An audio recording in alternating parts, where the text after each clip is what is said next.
Gettare un ponte tra il Friuli Venezia Giulia e la Puglia sul solco degli studi sul cristianesimo aquileiese delle origini fino a ritrovare le tracce nelle tradizioni couretiche più antiche quali la Taranta e la Furlana. Questo è il tema al centro di un incontro che si è svolto ad Aquileia tra il vicegovernatore con delega alla cultura Mario Anzi, l'assessore alle finanze Barbara Zilli per la regione Friuli Venezia Giulia e l'assessore al bilancio della regione Puglia Fabiano Amati. Allo studio i contenuti di un protocollo d'intesa da costruire tra Regione Friuli Venezia Giulia e Puglia, Fondazione Aquileia e Fondazione La Notte della Taranta per valorizzare del patrimonio couretico delle rispettive regioni, in particolare mettendo in connessione due danze storicamente radicate, la Taranta e la Furlana. Ospitando oggi una delegazione di Regione Puglia qui ad Aquileia abbiamo avuto la possibilità di porre le basi per future, sono convinto proficue, collaborazioni in campo culturali, in particolare tra la nostra tradizione coreutica e la Furlana e la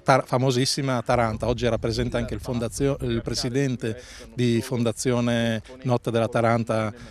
Brai. E siamo qui ad Aquileia perché proprio da qua entrambe traggono origine, quindi sarà una collaborazione che, come sempre quando si fanno le cose assieme, darà la possibilità di moltiplicare gli effetti positivi per le rispettive comunità.